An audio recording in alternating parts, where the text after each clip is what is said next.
Hello मेरे प्यारे विद्यार्थियों, कैसे हैं आप सभी का स्वागत है आपके अपने परिवार क्विक ट्रिक्स बाय साहिल सर में। आरआरबी एनटीपीसी के लिए गत वर्ष का पेपर हम कर रहे हैं। ये ऐसे क्वेश्चंस होंगे जो बार बार रिपीट होते हैं, और जब आप हर एक चीज़ को स्क्रूटनी करते हो, अच्छे से देखते हो, तो तभी आपके फुल मार्क्स आ सकते हैं गणित में। हर एक चीज़ को समझना है, एग्जामिनर की एक्टिविटी को फॉलो करना है, देन आप अपने हिसाब से अपनी तैयारी कर सकते हो, बहुत ही ज़बरदस्त वाली। ठीक है, चलिएगा, आइएगा, शुरुआत करते हैं चीज़ों को बिना किसी देरी के। आपका ये सिलेबस है जिसके अकॉर्डिंग मैं पढ़ा रहा हूँ आप लोगों को, और यही चीज़ें आपको बैच में मिलेंगी। अगर आप पूरी तैयारी करना चाहते हो बेसिक से, तो आप पूरा फाउंडेशन बैच ले सकते हो, जहां पर आपका प्री और मेंस यानी कि CBT 1 CBT 2 दोनों के लिए आपको एक ही बार पैसा देना है, बार बार पैसा नहीं देना है, क्योंकि पैसा आप लोगों के लिए काफ़ी कीमती होता है और समय भी आप लोगों के लिए कीमती होता है। इसलिए सही चीज़ लगाकर सही चीज़ पढ़िए। मैथ फाउंडेशन बैच आज ही ऑफर एंड हो जाएगा और आज रात से इसकी प्राइस बढ़ जाएंगी। आज ऑफर का लास्ट डे है जहां पर आपको ये 599 में मिल रहा है।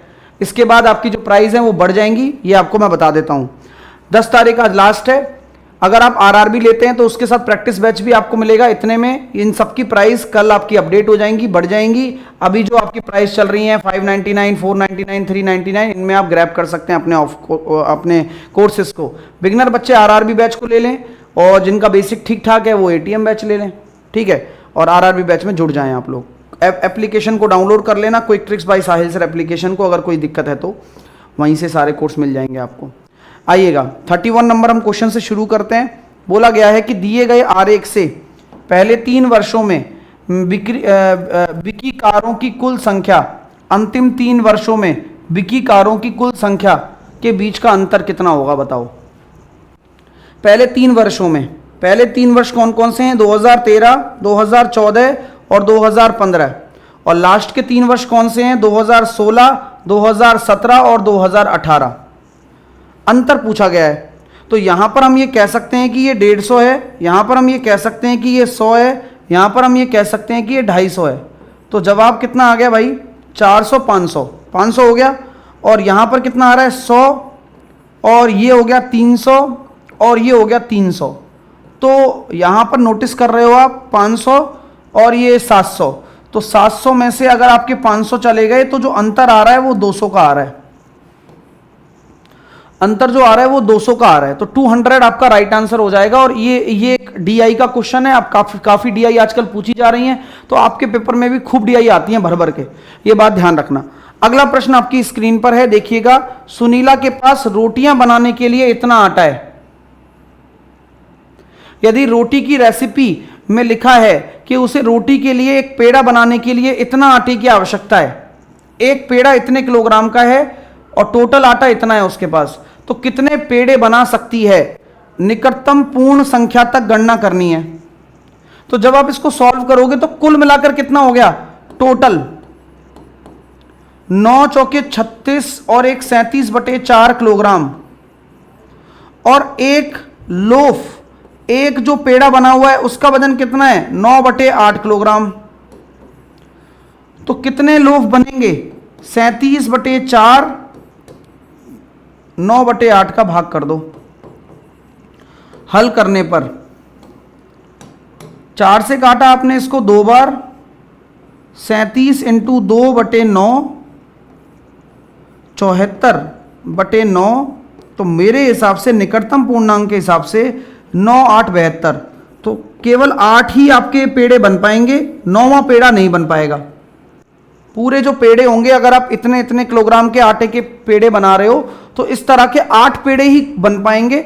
सिंपल ये क्वेश्चन होता है, बट कैलकुलेशन तो करनी पड़ती है।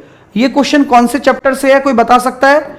ये क्वेश्चन अपना एकक नियम से है, एकक नियम वाले चैप्टर से, जिसको हम बोलते हैं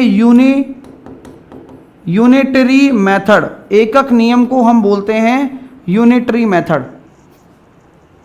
यूनिटरी मेथड, एकक नियम को हम बोलते हैं यूनिटरी मेथड। ठीक है, पीडीएफ आपको Telegram maths by Sahil sir official channel पर मिलेगी। ठीक है, ओके। नेक्स्ट, अभिषेक यूट्यूब से कर लीजिए बेटा। अगला प्रश्न आपके सामने ये रहा, x का मान बताइए।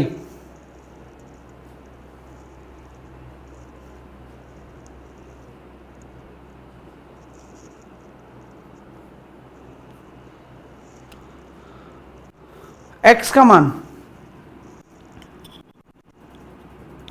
आपकी जानकारी के लिए बता दूं कि ये वाला जो एंगल होगा ये कितना हो जाएगा, 100 डिग्री। ये वाला जो एंगल हो जाएगा कितना हो जाएगा, 5 और ये 115। भाई 180 बनाना है ना लीनियर पेयर से, ये आपका 90 डिग्री है ही, तो ये वाला एंगल कितना हो जाएगा, देखा निकालते हैं। 230, 330, अरे वाह, 330 और 90, 330 और 90 हो जाएगा सर जी 420। 420। आप ये बताइए, एक तरीके से ये पेंटागन है, अगर n बराबर 5 होता है तो सभी आंतरिक कोणों का योग कितना हो जाएगा, n बराबर 5 रखने पर आंतरिक कोणों का योग का फॉर्मूला ये है, तो सभी आंतरिक कोणों का मान हो जाएगा 540। देखो 9 चौके 9 छक्के 54। अभी यहां कितना आ रहा है, 230, 330 और 90, 420। तो 540 में से 420 चले गए तो जवाब आया 120। अगर ये 120 कोण है तो ये वाला कोण अपने आप में 60 डिग्री हो जाएगा।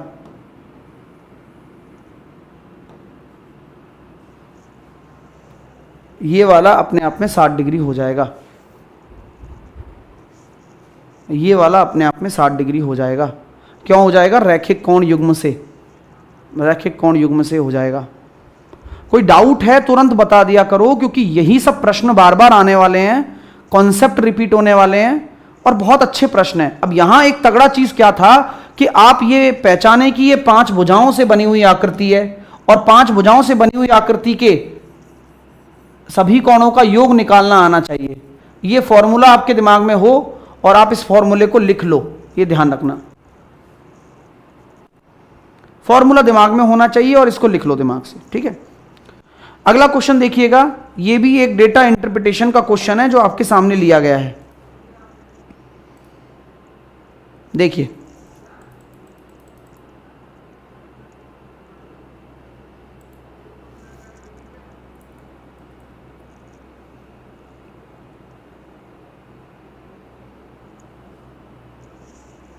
दी गई तालिका में दिल्ली के पास स्थित एक गांव X में 18 से 30 आयु के वर्ग के लैंगिक आधार पर औपचारिक शिक्षार्थियों, औपचारिक मतलब आप जानते हैं, औपचारिक, औपचारिक को बोलते हैं हम फॉर्मल,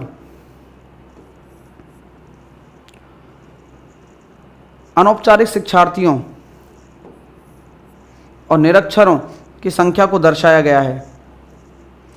औपचारिक शिक्षार्थियों, अनौपचारिक शिक्षार्थियों और निरक्षक के बीच का अनुपात बताइए। तीनों के बीच का अनुपात बताना है, कुछ भी नहीं है।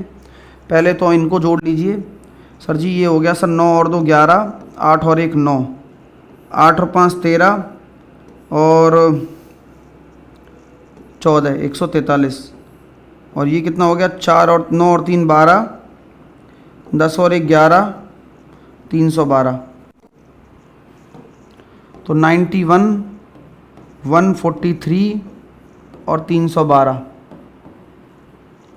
13 से काट दो भैया 7 बार, 13 एकम 13, 13 एकम 13, 13 दूनी 26, 13 चौके 52, 7 11 और 24, 7 11 और 24, 7 11 और 24 आपका जवाब हो जाएगा, ठीक है। हाँ, नेक्स्ट आइए। अब ये अगर 3 संख्याएं आपको दी हुई हों तो इनका मैसअप है क्या होगा बताइएगा।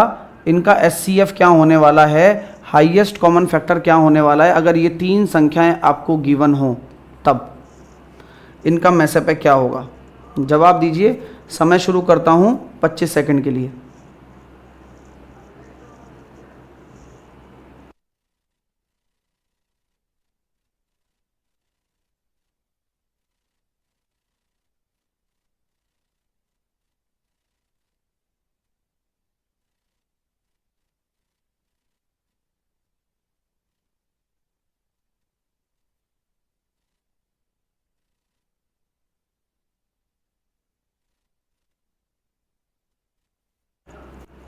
जब कभी भी ऐसा क्वेश्चन आपके पेपर में आ जाता है तो आपको मैसेपे निकालना होता है, और मैसेपे क्या होता है कि इन सभी संख्याएं इससे डिविजिबल होनी चाहिए, यानी कि इन सभी संख्याओं के अंदर होनी चाहिए। मैसेपे का सबसे बड़ा मतलब है कि इनमें से कोई ऐसी संख्या है जो इन तीनों के अंदर है, होना निकालना पड़ेगा। तो सबसे सही तरीका बताने की कोशिश करता हूँ कि आप है ना डिफरेंस निकाल लो। तो जैसे ही आप 288 और 108 का डिफरेंस निकालेंगे तो ये हो गया सर जी 0, ये हो गया 8 और ये 1, 180। अब 180 अगर आप देखते हैं तो 180 के टुकड़े आप देखिए, क्या 180 के टुकड़ों में 34 आ सकता है? बोले नहीं आ सकता। 26 आ सकता है? बोले सर नहीं आ सकता। लड़ाई तीन की है, 24 और 36 की लड़ाई है। बेसिकली 24 और 36 में फर्क इतना है कि ये 8 या 24 है और ये 9 चौके 36 है। तो क्या तीनों संख्याएं 8 से डिविजिबल हैं? तो आप यहां देखेंगे सर पहला ही संख्या 8 से डिविजिबल नहीं है। देखो ना, 8 एकम 8 बचे 2, तो ये नहीं है, तो 24 नहीं बन सकता, 36 जवाब होगा, क्योंकि 36 से तीनों जा रहे हैं। 24 नहीं बन सकता, 36 जवाब होगा। ऐसे आप चेक कर सकते हैं और आसानी से जवाब दे सकते हैं। ठीक है, कॉन्सेप्ट अगर पता है कि भाई ऐसी संख्या देखिए जो इन तीनों के अंदर हो, तो वही आंसर निकल के आ जाता है। अगला प्रश्न देखेंगे कि एक समचतुर्भुज ABCD है। अब समचतुर्भुज के बारे में आपको जानकारी नहीं पता तो मैं समझाऊंगा पूरा। उसका एक कोण दे रखा है, तो ये वाला कोण क्या होगा? डायग्राम बनाइए और आराम से इसका जवाब 30 सेकंड में दीजिए।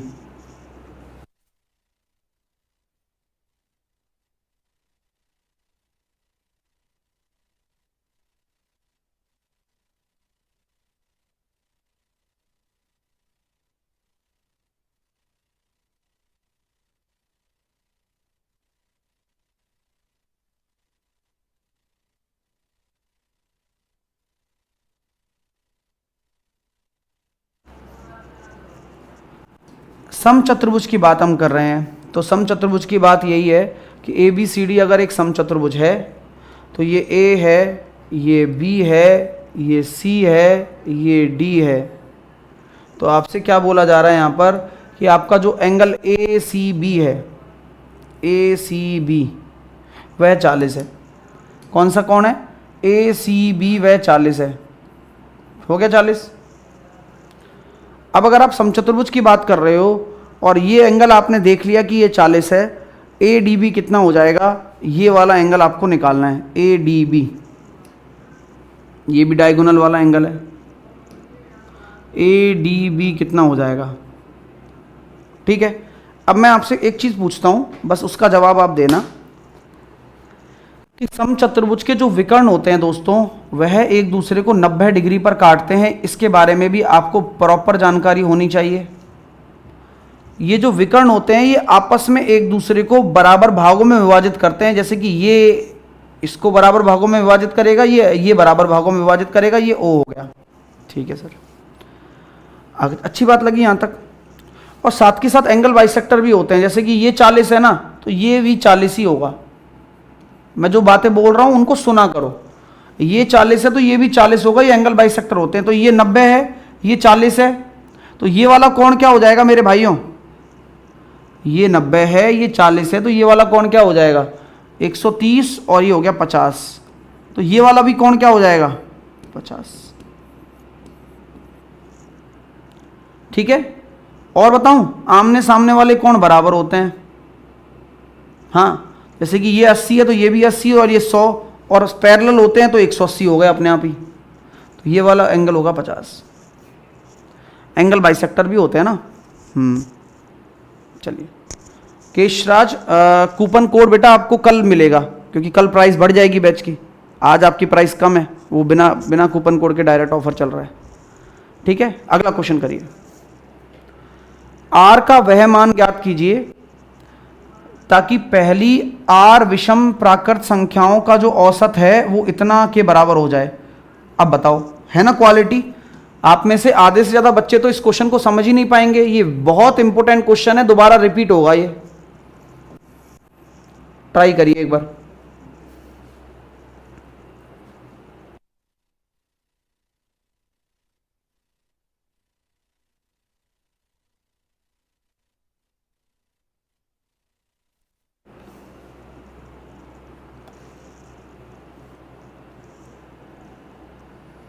अब r का वह मान ज्ञात कीजिए जिससे पहली r विषम प्राकृत संख्याओं का, आपको याद है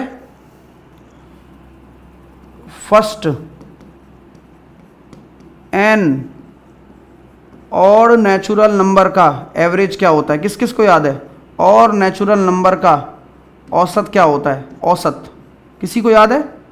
फर्स्ट n और नंबर और नेचुरल नंबर का औसत क्या होता है? सर नहीं समझ में आ रहा, नहीं समझ में आ रहा तो ऐसे बताओ, अगर मैं 1 3 ले लेता हूँ, दो और नंबर ले ली तो उनका एवरेज आ रहा है 2, अगर मैं 3 ले लेता हूँ तो उनका एवरेज कितना आ रहा है? 3 निकल कर आ रहा है। अगर मैं 4 और नंबर ले लेता हूँ तो इनका एवरेज कितना निकल कर आ रहा है? 4 निकल कर आ रहा है। तो आप लोगों को बताने में मेरे को कोई भी दिक्कत नहीं हो रही कि n और नंबर, n विषम संख्याओं का जो औसत होता है वो भी n होता है। अभी मैं सम संख्याओं का भी आपको हाथ क्या ही बताऊंगा। n विषम संख्याओं का जो औसत होता है वो n ही होता है, ये बात आपको क्लियर है? तो सर जी अगर औसत अगर n होता है तो क्या मैं कह सकता हूं r विषम संख्याओं का माध्य उतना है? सही बात है भाई, r विषम संख्याओं का जो माध्य है वो ये रहा, लो ये हो गया भाई माध्य। ये r विषम संख्याओं का माध्य दिया हुआ है भाई साहब। अच्छा माध्य दिया हुआ है, अच्छा योग कितना हो जाएगा? योग हो जाएगा सर जी r², क्योंकि जब n का औसत अगर n है तो योग ये हो जाएगा। बहुत बढ़िया, मामला खराब हो गया। कैसे खराब हो गया? क्योंकि जब r बराबर अगर आप करोगे तो आपको r²/16 करना पड़ेगा, बिल्कुल करना पड़ेगा। तो r की वैल्यू अपने आप कितनी आ जाएगी? 16 आ जाएगी। इतना टाइम नहीं लगता पेपर में, ये पहली बार में लगता है जब आप पहली बार ऐसे क्वेश्चन को देखते हो। तो क्वेश्चन बिल्कुल आसान है, क्योंकि एक ही तो विकल्प है जो 16 ले सकता है और कोई ले सकता ही नहीं है ना। ठीक है, क्लियर है? चलिए आइए देखिए, क्लियर है? हाँ, जिस तरह से ये ज्योति कुमारी कमेंट कर रही है, ये आपने वो देखिए 3 इडियट मूवी, उसमें जो वो होता है साइलेंसर, ये वही साइलेंसर है, ये लड़की के भेष में आया लेकिन। हाँ ये वही है, एग्ज़ाम से पहले वो मैगजीन गेट के नीचे से खिसकाने वाला। ये रेलवे ने छोड़ रखे हैं, हम तो डूबेंगे सनम, तुम्हें भी ले डूबेंगे। आइए अगला क्वेश्चन करके दिखाइए कि ये जो फ्रैक्शन दी हुई हैं इनमें सबसे बड़ी फ्रैक्शन और सबसे छोटी फ्रैक्शन का जो डिफरेंस है वो क्या होगा?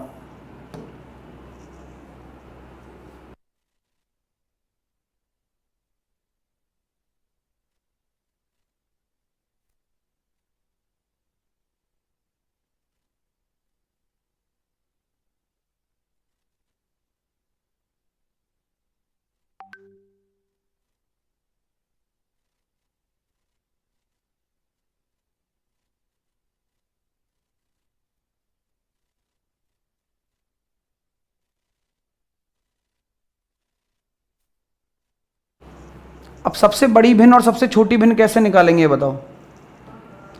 सबसे बड़ी भिन्न, तो यहाँ देखो, यहाँ अच्छी बात क्या है, सबका अंतर समान है। अगर अंश और हर का अंतर समान होता है ना, तो जो बड़ा होता है वही सबसे बड़ी भिन्न होती है, जो छोटा होता है वही सबसे छोटी भिन्न होती है, और उनका अंतर लेना है। तो 5 × 15 और 6 दूनी 12, 15 माइनस का 12/18, ठीक है। तो ये कितना हो गया भाइयों? 3/18। तो ये हो गया भैया 1/6, 1/6, 3/18 यानी कि 1/6, 3/18 यानी कि 1/6। क्लियर है? समझ में आई बात? अगला प्रश्न, अगला प्रश्न करके दिखाओ। 2 के 5 लगातार गुणजों का योग दिया हुआ है, तो सबसे बड़ी संख्या बताओ।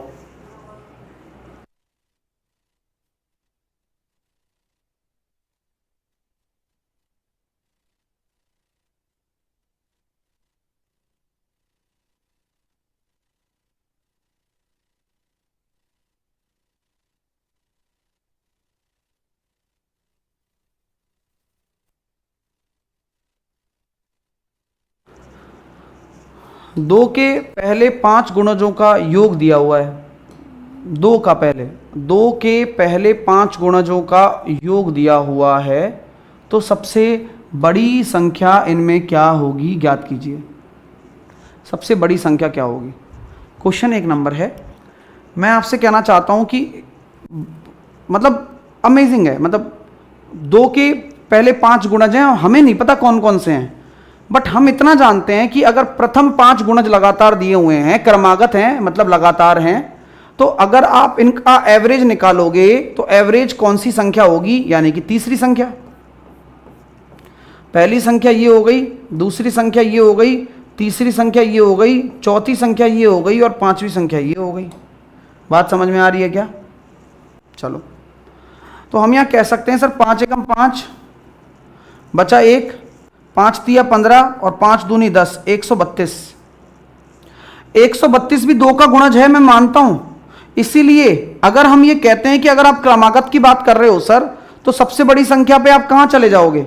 जब 132 आप यहां ले रहे हो तो उसके बाद 134 और 136, काम खत्म करो, क्योंकि 2-2 के मल्टीपल तो आपको लेने ही पड़ेंगे।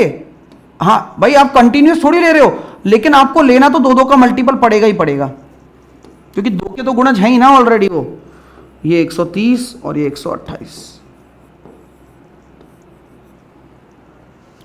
तो अगर हम ये कहते हैं आपसे कि 136 हमारी सबसे बड़ी संख्या है, तो कोई बुराई नहीं है।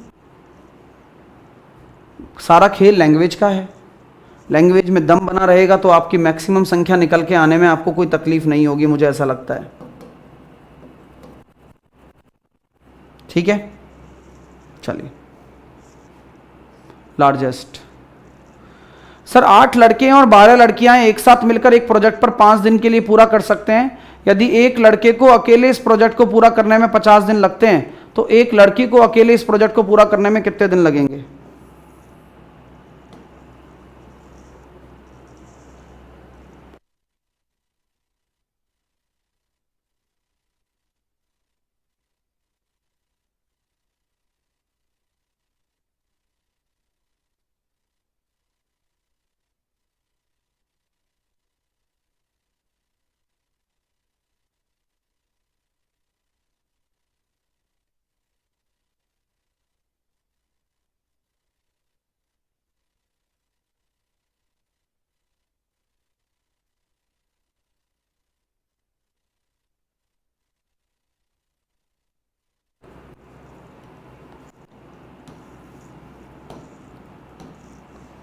आठ लड़के,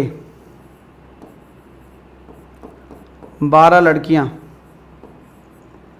एक साथ मिलकर एक प्रोजेक्ट का कार्य 5 दिनों में कर सकते हैं। यदि एक लड़के को इस कार्य को करने में 50 दिन लगते हैं,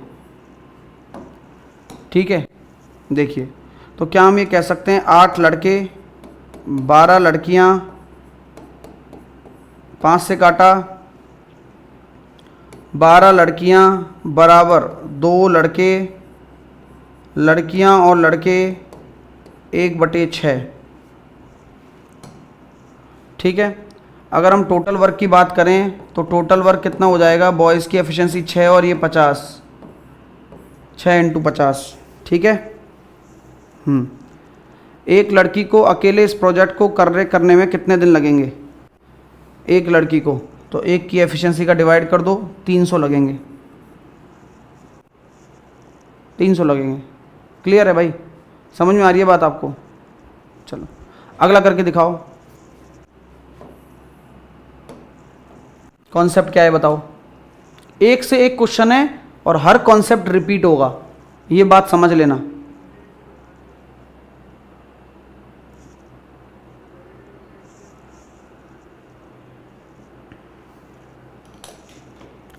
क्वेश्चन बहुत अच्छा है, तरीके से बनाइए।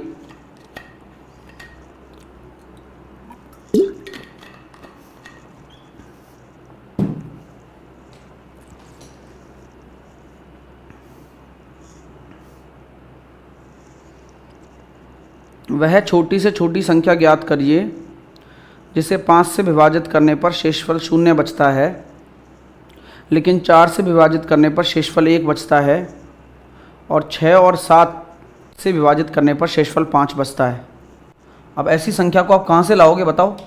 कि एक ऐसी संख्या बतानी है जो 5 से पूरी तरह डिविजिबल हो जाए, लेकिन 4 से विभाजित करने पर शेषफल 1 बचे और 6 या 7 से विभाजित करने पर शेषफल आपका 5 बचे। बढ़िया क्वेश्चन। तो भाई देखो, मैं ये समझता हूं कि 6 या 7 से विभाजित करने पर, आप अगर नोटिस कर रहे होंगे तो अगर मैं इसको 4 से डिवाइड करता हूं, 425 को क्यों ले रहा हूं, क्योंकि यहां 5 शेषफल बच रहा है ना। तो मैं ये कह सकता हूं कि 5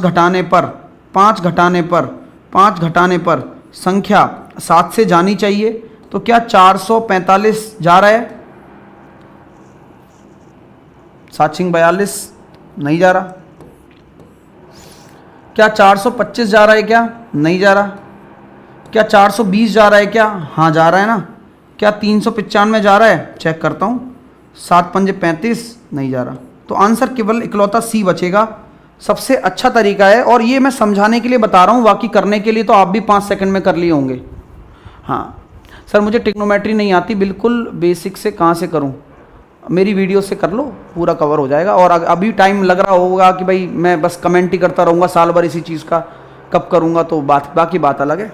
बाकी हमने पढ़ाया सब है। अगला प्रश्न आपके सामने ये रहा, करके देखिएगा। एक सेल्समैन एक लैपटॉप के अंकित मूल्य पर 25% की छूट देता है और 20% की अतिरिक्त छूट देता है, तो लैपटॉप का अंतिम विक्रय मूल्य इतना है, यानी कि डबल डिस्काउंट के बाद इतने में बेचा, तो MRP क्या है?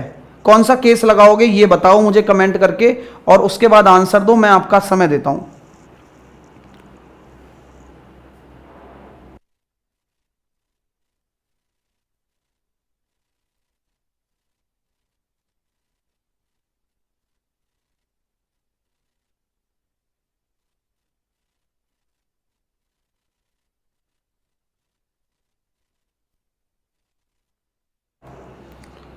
एक सेल्समैन 25% की छूट देता है, यानी कि 4 से 3, 20% की यानी कि कितनी हो जाएगी? 5 से 4।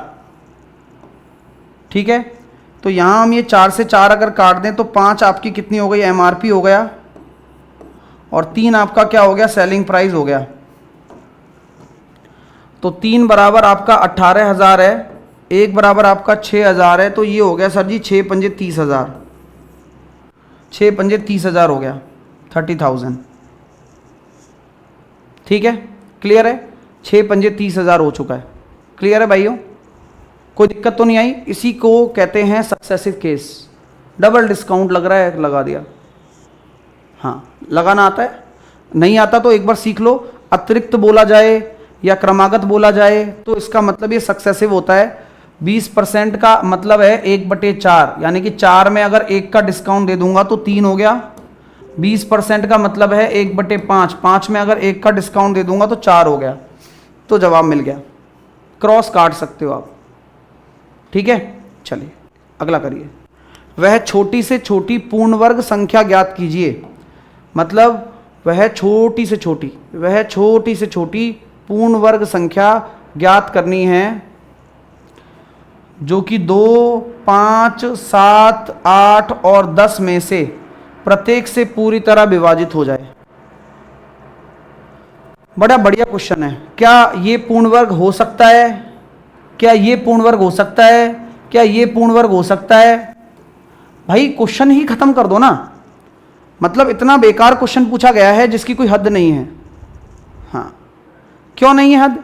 क्योंकि जब आपको ये बता दिया गया है कि यहां बोल रखा है कि भाई पूर्ण वर्ग लेना है, तो पूर्ण वर्ग मतलब जिसका वर्गमूल निकल सके। अब इनमें से ऐसी कोई संख्या नीचे मौजूद नहीं है जिनका वर्गमूल निकल सके, सिवाय 196 के और 00 के। 196 का 14 होता है और 00 का 1 0 निकल के बाहर आ जाएगा।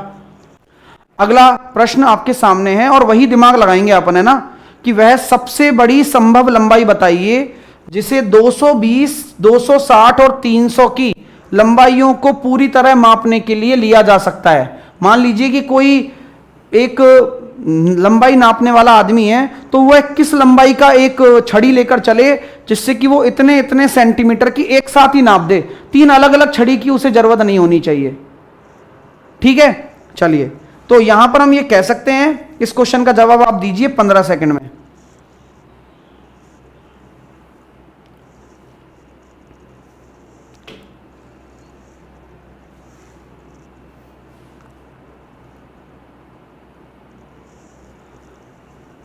आ जाओ। तो यहां मैं ये देख पा रहा हूं कि सर 10 भी सब में कॉमन है और 20 से भी जा रहे हैं, 20 से ये भी जा रहा है, 20 से ये भी जा रहा है और 20 से ये भी जा रहा है, 25 से नहीं जा रहे, तो 20 होगा, यानी कि 20 सेंटीमीटर। ये क्वेश्चन है किसका? बड़ी से बड़ी लिखा हुआ है, ये क्वेश्चन है एचसीएफ का, हाईएस्ट कॉमन फैक्टर का। ये क्वेश्चन है किसका? हाईएस्ट कॉमन फैक्टर का, एचसीएफ का। अगला कि एक परीक्षा में 45% छात्र पास हुए, अगर उनकी संख्या इतनी है, मतलब इतने फेल हो गए, तो थे कितने?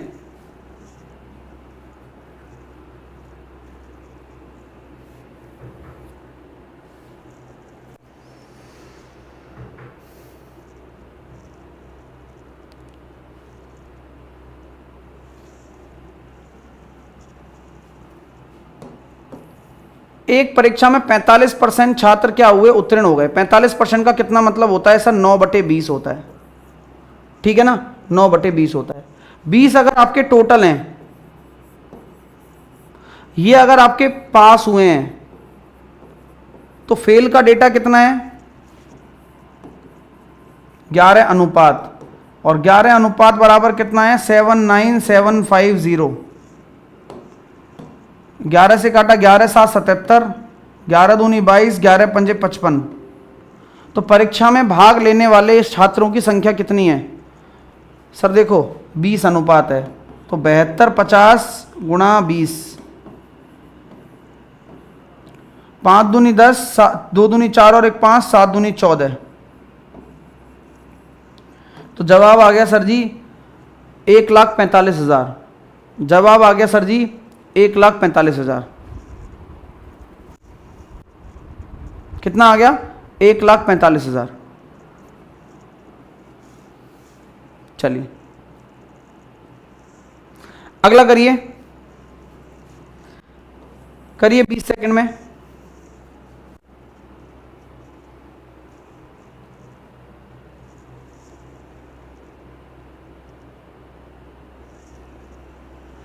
सर मैथ कहाँ से पूछता है? बहुत बढ़िया भाई, सब जगह से पूछता है भाई। मतलब ये बता देगा कि भाई ये पढ़ के मत जा, सिलेबस में दे रखा है मत पढ़ के जा बेटा, टेंशन मत ले, ऐसे बताएगा क्या एग्जामिनर? अलग गैला आदमी है। 40 के 20%, 40 का 20% का 8%, 40 का 20% का 8%, तो ये होगा सर 0.64। 40 के 20% का 8%, 0.64।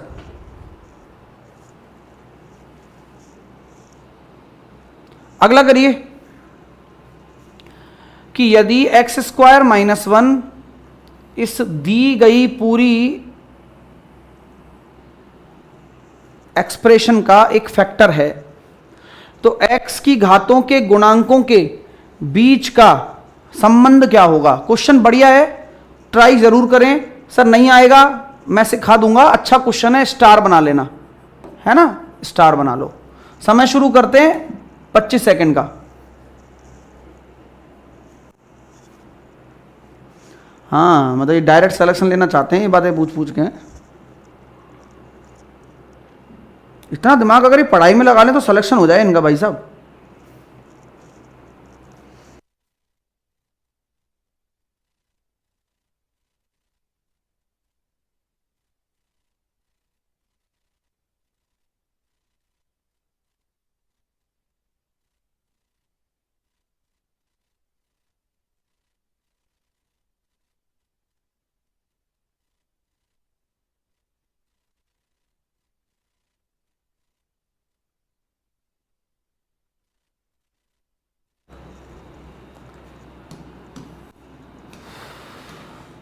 x² - 1 यानी कि वो x - 1 एक फैक्टर हो गया इसका, और x + 1 एक फैक्टर हो गया। x बराबर 1 रखने पर, भाई फैक्टर है तो रखना पड़ेगा 1, तो जैसे ही 1 रखेंगे तो ये आया सर a + का b + का c + का d + का e बराबर 0। और x बराबर -1 रखने पर -1 रखने पर आया सर जी ए, माइनस का बी, प्लस का सी, माइनस का D and E is equal to 0। दोनों ही कंडीशन है, तो मैं जो कंडीशन मेरे को ठीक लगी मैंने वो ले ली। तो ए, सी और ई बराबर हो जाएगा बी प्लस डी। ये है ऑप्शन में, हाँ है ना, तो ये वाली सही है। दोनों ही कंडीशन बेटर है, बट ये वाली भी ठीक है क्योंकि ऑप्शन में मिल रही है। और रिलेशन निकालना है तो रिलेशन ही एस्टेब्लिश करना मेन होता है, तो हमें दूसरी कंडीशन से आंसर आया।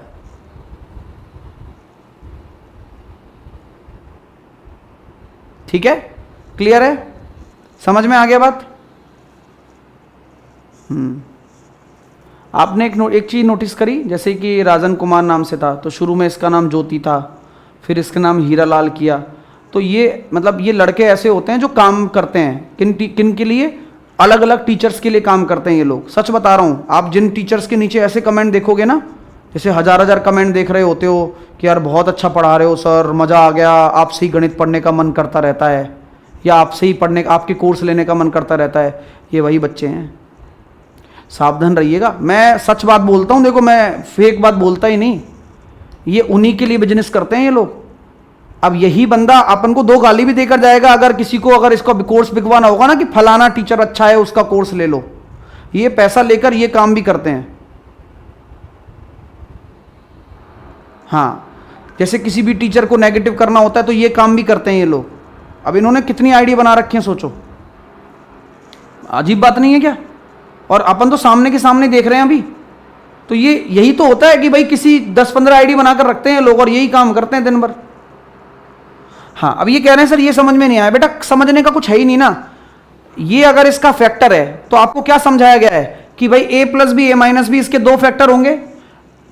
इसको 0 के बराबर रखोगे तो x बराबर 1 एक डेटा आएगा, इसको 0 के बराबर रखोगे x बराबर -1। तो ये पुट करने पर रिलेशन आ गया बस।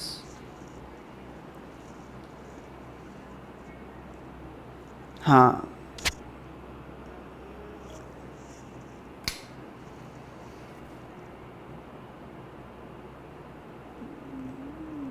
इसलिए किसी भी चीज से इन्फ्लुएंस मत हो आप, बस जो चीज जेन्युइन आपको लगे ना आप उस पर रिलाई करो। आजकल जमाना खराब है, ये मेरा सजेशन है आप लोगों के लिए। किसी के कहने पर कोई चीज नहीं होनी चाहिए, पहले खुद इस्तेमाल करो देन विश्वास करो कि हाँ भाई क्वालिटी है तो यहां पढ़ना है, क्योंकि पैसे भी डूब जाते हैं फिर पढ़ाई भी नहीं होती। क्या मतलब है आप लोगों की? अच्छा क्वालिटी पढ़ो। अब जैसे कि ये आपका डेटा आ जाए और साइन स्क्वायर और कॉस स्क्वायर है, अगर न्यूनतम मान निकालना है तो आपको एक प्रॉपर्टी बता चुका हूं पहले भी मैक्सिमा मिनिमा की, a साइन स्क्वायर और b कॉस स्क्वायर। अगर हम यहां बोलते हैं कि यार मैक्सिमम बताओ क्या होगा, तो अगर a बड़ा है b से तो a मैक्सिमम होगा और मिनिमम क्या होगा, b होगा जो छोटा है। तो न्यूनतम पूछा गया तो जो छोटा है वो होगा। तो ऐसे क्वेश्चनों में कुछ करना ही नहीं होता है, ऐसे प्रश्नों में कुछ करना ही नहीं होता है, सिंपल देना होता है जवाब। ठीक है, हाँ सिंपल देना होता है जवाब। ठीक है, हाँ सर इसका कॉम्पिटिटर क्या बनेगा? इसका कॉम्पिटिटर ये है जिससे आप पेपर में कंफ्यूज हो सकते हो कि भाई इसका मैक्सिमम मान कैसे निकालें। समझ रहे हो ना? तो ये जो नॉलेज मैं आप लोगों को साइड बाय साइड क्वेश्चन कराते वक्त दे रहा हूं ना, ये बहुत काम आएगी पेपर में, क्योंकि आपके पास है ना दिमाग चलेगा, तुरंत आपको पता लगेगा यार कंपैरिजन भी साथ के साथ होना चाहिए, अदरवाइज कंफ्यूज हो जाओगे। तो अगर मैं इस वाले डेटा का अगर मैक्सिमम मिनिमम पूछूं तो इसका होता है a स्क्वायर प्लस का b स्क्वायर का under root, a square plus के b स्क्वायर का अंडर रूट, ये प्लस में मैक्सिमम और माइनस में मिनिमम। तो ये बिना स्क्वायर के चलता है मैक्सिमम मिनिमा, और ये स्क्वायर अगर आ जाए तो डायरेक्ट करना होता है कोफिशिएंट को देखकर। दोनों में फर्क समझ लीजिए। अब अविनाश के नाम से भी देखो एक स्पैम आ गया। हाँ बेटा वो चल जाएगी अविनाश, है ना? हाँ, नेट ऑन करके चलाओ, ठीक है? नेट ऑन करके चलाओ, चल जाएगा।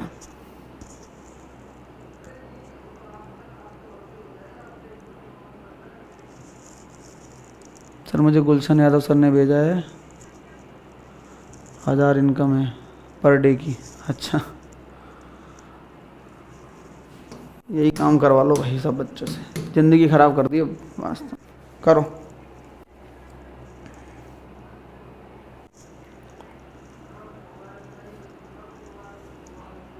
सर कल आपसे सीजीएल मेंस में सभी कुछ ठीक।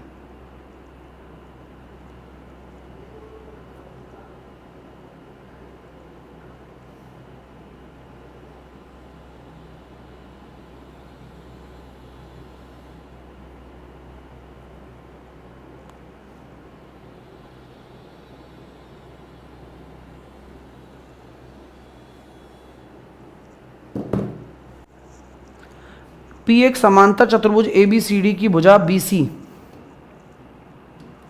पी एक समांतर चतुर्भुज ए बी सी डी की भुजा बी सी पर एक ऐसा बिंदु है, समांतर चतुर्भुज बना देंगे। बी सी पर एक ऐसा बिंदु है पी, कैसा बिंदु है कि बी ए पी और डी ए पी बराबर है।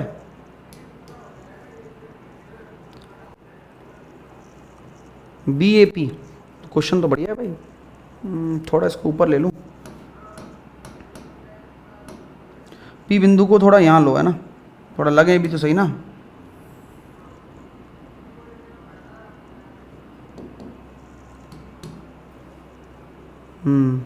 बी ए पी और डी ए पी बराबर है, ऐसा बोला जा रहा है एंगल। यदि ए डी बराबर आपका 10 है तो सी डी बराबर कितना होगा? तो देखो भाई ये भी 10 हो गया, समांतर है ना, तो सी डी बराबर कितना हो जाएगा? क्वेश्चन अच्छा है।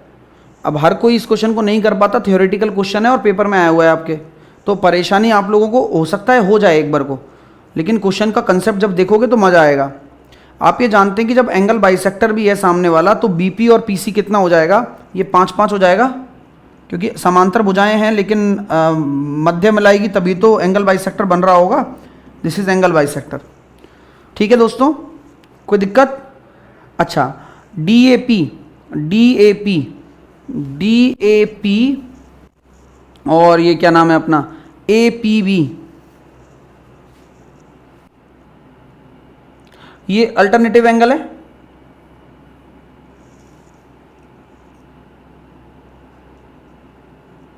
जेड बन रहा है, बोलो, अरे जेड बन रहा है ना, तो ये वाला कोण अगर थीटा है, ये वाला कोण अगर थीटा है तो ये वाला भी थीटा हो जाएगा। आप बोलते जाओ बस, और डाउट होती पूछ लेना। हाँ, और बी ए पी और ए पी भी बराबर हैं ही, जैसे कि बी ए पी और ए पी भी अब बराबर हो ही जाएंगे, हो जाएंगे।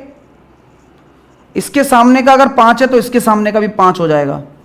तो क्या मैं कह सकता हूं कि अगर ए बी अगर 5 है तो सी डी भी 5 होगा? आज से पहले आपको ये क्वेश्चन समझ में नहीं आते होंगे, लेकिन अब जैसे जैसे आप पढ़ते जाते हो तो आपको सब समझ में आने लग जाता है।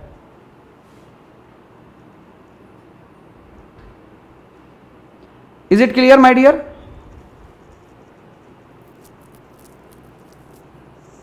कोई दिक्कत तो नहीं है, डाउट नहीं होना चाहिए, क्योंकि ये ऐसा कॉन्सेप्ट है जो मुझे ऐसा लगता है कि ये 100% आएगा पेपर में।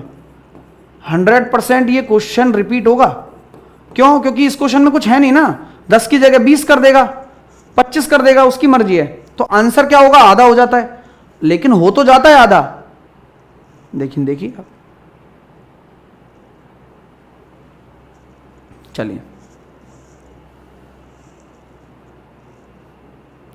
चलिए सर, आपका मैथ का बुक कैसे लें? बेटा मैथ का बुक अभी लॉन्च करूंगा, 3-4 दिन बाद लॉन्च करेंगे, बढ़िया। ठीक है, बस आ गई है बुक बनकर। अगला क्वेश्चन करिएगा।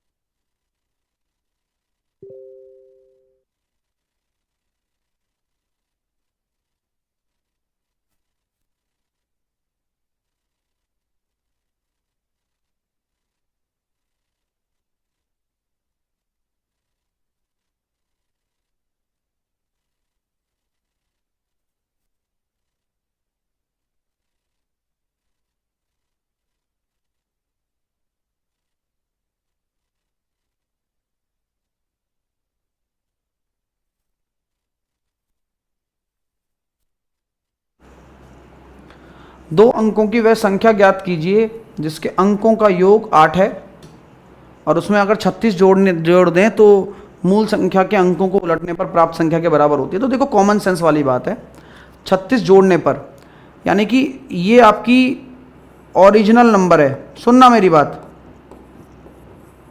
उसमें आप 36 जोड़ रहे हो तो आपकी एक नई संख्या आ रही है, यानी कि पहले जो संख्या थी वो छोटी थी, अब जब जोड़ दिया आपने 36 तो आपकी जब संख्या के अंक पलट जाते हैं, यानी कि अब संख्या हो जाएगी 10y + x।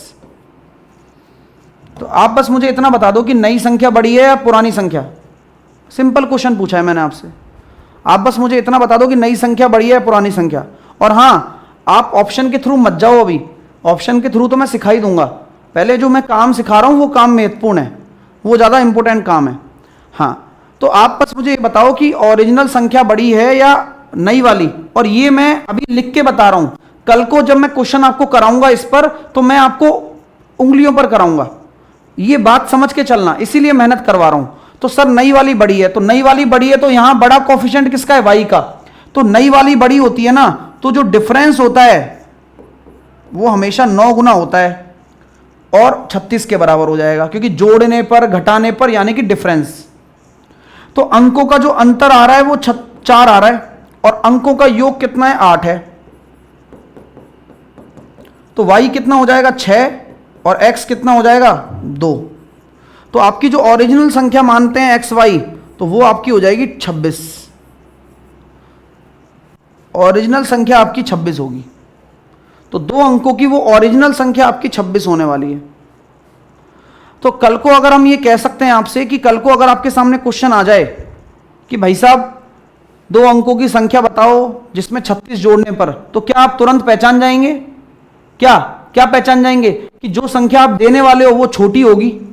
सही बात है सर, तो आंसर इसमें से बड़ी संख्याओं का तो हो ही नहीं सकता, आंसर केवल छोटी संख्या वाला होगा। और अंकों का योग 8 है, तो अंकों का योग 8 इसमें भी है इसमें भी है, तो कौन सा लगाओगे, 36 जोड़ने पर अंक पलटने चाहिए, तो 36 जोड़ने पर क्या अंक पलट रहे हैं, नहीं पलट रहे, पलट रहे हैं, हाँ पलट रहे हैं। तो ऐसे कंसेप्ट बनता है। तो ऑप्शन तो अलग मेथड है, ऑप्शन को भी जल्दी करना है, ठीक है, क्लियर है। चलिए नेक्स्ट, अगला क्वेश्चन देखो, पढ़ के बताओ कैसे करोगे।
.25, .09, .34, .15 और .125 और .027, 7 और 5 12, .152, तो 0.152। यहाँ मैं देख रहा हूँ .34 माइनस का .15, 0.152, .19 माइनस का .152, 19/152, ऊपर 1000 नीचे 100, 10/8, 5/4। मज़ा आ गया कि नहीं आ गया, अच्छी बात है। सर कोई और फॉर्मूला नज़र आ रहा है, बिल्कुल आ रहा है। अब वो क्या है, जब देसी तरीका अपना रहे हो। दूसरा फॉर्मूला क्या है, अब इसी का दूसरा प्रारूप क्या है, सर ये ए स्क्वायर नज़र आ रहा है, ये बी स्क्वायर नज़र आ रहा है और ये माइनस का ए बी नज़र आ रहा है और नीचे ए क्यूब और प्लस का बी क्यूब नज़र आ रहा है। तो ये फॉर्मूला क्या बोलता है? ए प्लस का बी बोलता है केवल। तो ए प्लस का बी कितना है? ए प्लस का बी बोलेगा, उल्टा है, उल्टा, ये बोलेगा 1 अपॉन ए प्लस का बी। तो जवाब हो जाएगा सर 1 अपॉन 0.5 एंड 0.3, 0.8। तो आंसर आएगा 10/8। दोनों तरीके से कर सकते हो भाई साहब, दोनों तरीके हैं आपके पास हैं। मज़ा आया क्या? अच्छा लगा तो भाई साहब लाइक का बटन भी आपके पास ही है, आप दबा सकते हो। सर मैथ का फाउंडेशन और एटीएम की कंबाइंड फीस में चालू कर दो ना।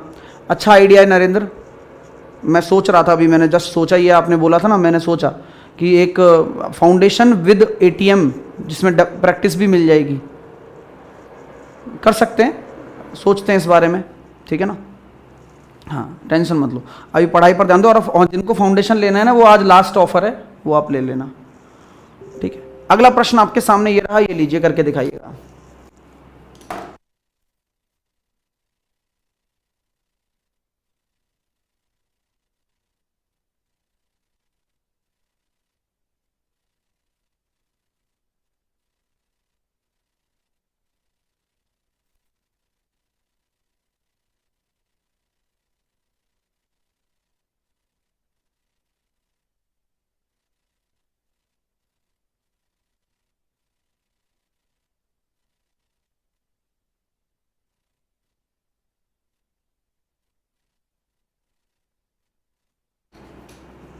अगर x प्लस 1/x बराबर अगर है, तो अगर प्लस से माइनस पे जाना है तो बहुत ही प्यारा क्वेश्चन होता है, ये पेपर में आता है। इसका स्क्वायर 29 और माइनस का -4, तो ये हो गया सर जी √25, और √25 का जो अंडर रूट होगा 5 होगा।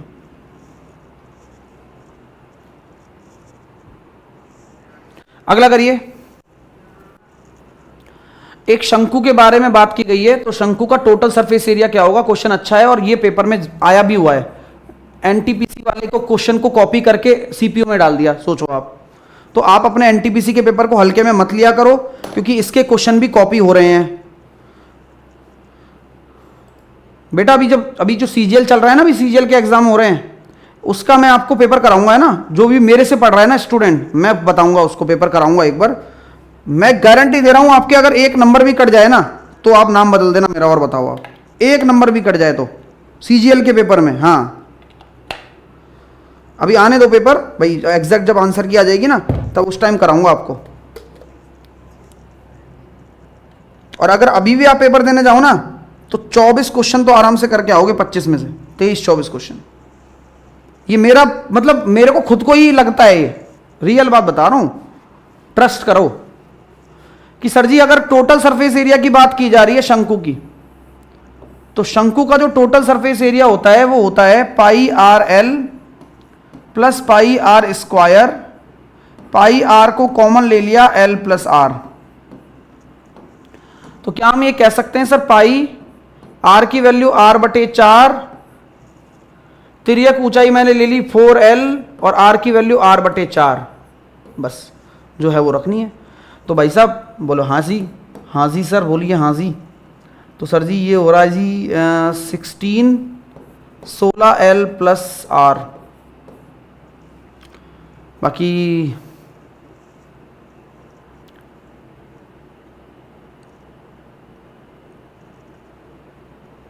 आप देख लो, 16 का गुणा कर दो, πr_l प्लस r/16 सी। ये अच्छा है, मज़ा आया ना। अगला और कर दो फटाफट से, अंतिम सवाल है आज की क्लास का। जामा पहना दो इस क्वेश्चन को भी, ये भी बहुत अच्छा क्वेश्चन है, पेपर में आया हुआ है।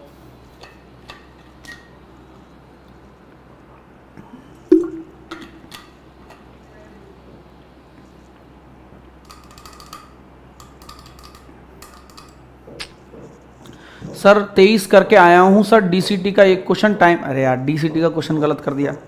ये तो वही वाली बात है कि आता हुआ क्वेश्चन गलत कर दिया। भाई ऐसा क्वेश्चन अगर आ जावे तो कैसे करोगे बताओ?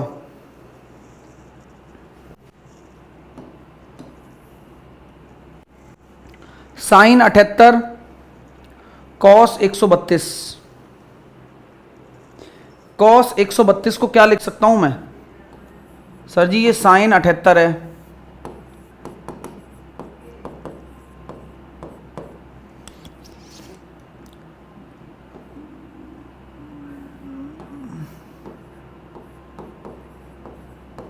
$180 माइनस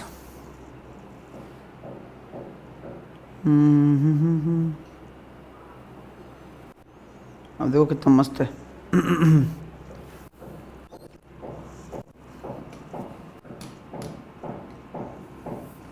भाई जुगाड़ सोचो, जुगाड़ तगड़ा वाला। साइन ए कॉस बी, साइन ए प्लस कॉस बी। टिग्नोमेट्री का एक फॉर्मूला लगेगा प्यारा सा, चिन्ना सा, बस। अब भाई याद है तो लगा दो। यहाँ पर देखो टिग्नोमेट्री जीत जाती है बच्चों से। मैं ये चाहता हूँ कि इसको तो साइन 78 रहने देता हूँ, है ना, इसको भी साइन में बदल देता हूँ। क्या लिखूँ बताओ?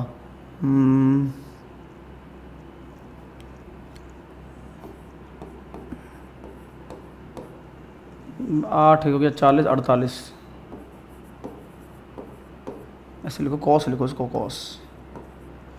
तो साइन बदलेगा तो नहीं है ना, तो फिर ऐसा करो, भाई साइन में बदलना चाहता हूँ मैं तो, या फिर आप ऐसा कर दो, इसको लिख दो आप,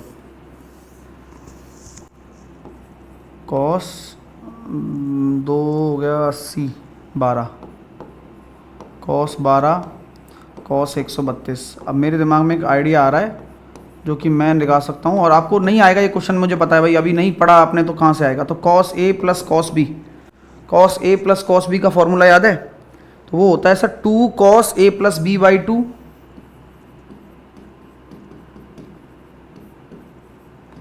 और sine 2 cos A plus B by 2 और cos A minus B by 2।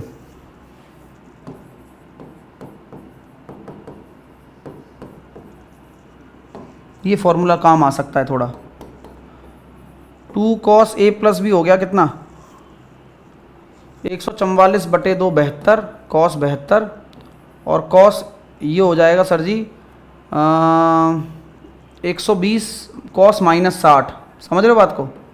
तो cos minus theta cos theta ही होता है, तो 1/2 से 2 कट गया, और कॉस 72 को मैं क्या लिख सकता हूँ गणितीय भाषा में? कॉस 72 ऑप्शन में नहीं है, तो इसको साइन 18 के बराबर लिख सकता हूँ कॉम्प्लीमेंट्री एंगल प्रॉपर्टी से। सच बताना मज़ा आया? और क्या इस क्वेश्चन को क्या नाम दोगे आप? इस क्वेश्चन को आप ब्रिलियंट क्वेश्चन बोलोगे आप। आपको बस एक फॉर्मूला होना चाहिए, अदरवाइज आप कर ही नहीं सकते हो। ये आप भी जानते हो, ये मैं भी जानता हूं। क्वेश्चन एक नंबर है, तरीका एक नंबर है, सिवाय एक फॉर्मूले के इस क्वेश्चन को करना संभव नहीं हो पाता।